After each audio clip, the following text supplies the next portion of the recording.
Salam sejahtera dan salam sehat. Perkenalkan, saya peserta Laksar CPNS 2021 Angkatan 24 Kelompok 1. Nama saya Nila Lestari Ginting AMKEP, asal instansi UPTD Puskesmas Kota Bulu Kabupaten Karo, Jabatan Bidan Terampil. Latihan ini diselenggarakan oleh BPDSM Sumut dan LPP Agro Nusantara Medan. Pengampu materi Bapak Abdul Raja. Di sini saya akan memaparkan mind mapping tentang akuntabilitas dan nasionalisme. Apa itu akuntabilitas? Akuntabilitas adalah kewajiban pertanggungjawaban yang harus dicapai. Akuntabilitas saya bagi menjadi 4, yaitu konsep akuntabilitas, mekanisme akuntabilitas, akuntabilitas dalam konteks PNS yang akuntabel.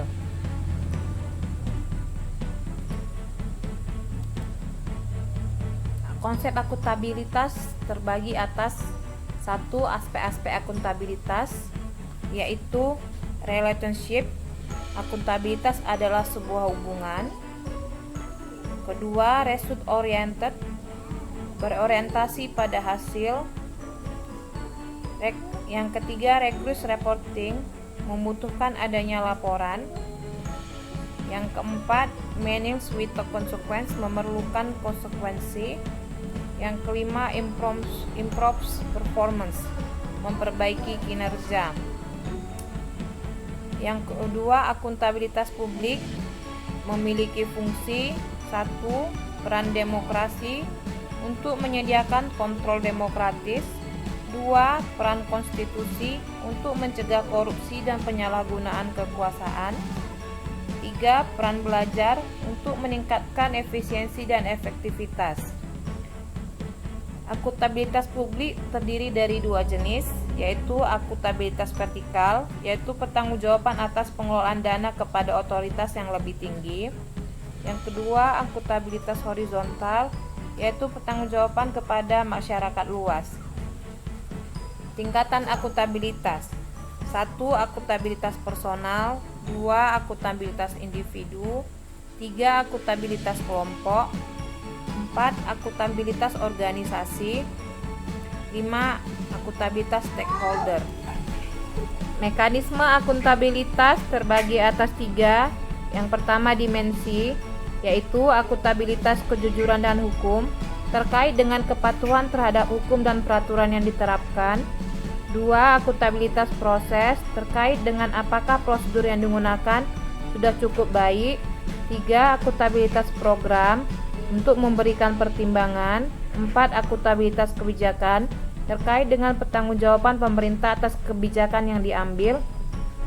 Yang kedua, mekanisme akuntabilitas, yaitu berupa alat akuntabilitas, terdiri dari 1. Perencanaan strategis, berupa rencana pembangunan jangka panjang.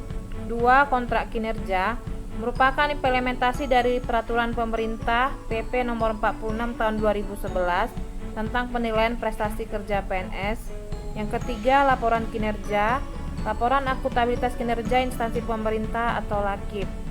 Yang ketiga, lingkungan kerja, menciptakan lingkungan yang akuntabel, yaitu 1. Kepemimpinan.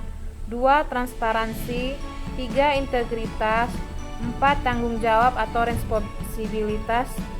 Responsibilitas terbagi 2, yaitu perseorangan dan instansi. Yang kelima, keadilan.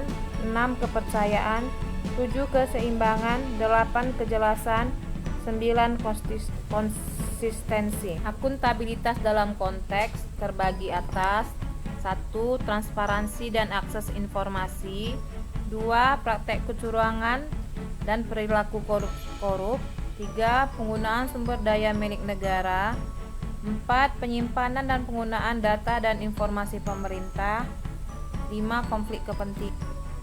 PNS akuntabel terbagi 3. Yang pertama, asas penyelenggaraan kebijakan dan manajemen ASN, itu terbagi atas profesionalitas, proporsionalitas, keterpaduan, delegasi, netralitas, akuntabilitas, efektif dan efisien, keterbukaan, non-diskriminatif, persatuan dan kesatuan, keadilan dan kesetaraan, kesejahteraan.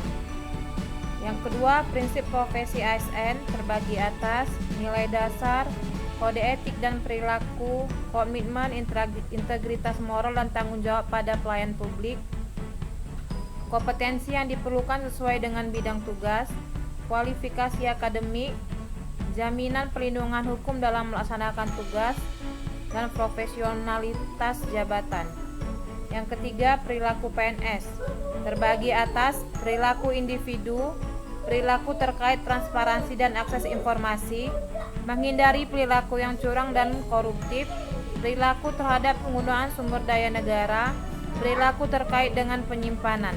Selanjutnya, nasionalisme. Apa itu nasionalisme? Nasionalisme adalah suatu sikap politik dari masyarakat suatu bangsa yang mempunyai kesamaan kebudayaan dan wilayah serta kesamaan cita-cita dan tujuan.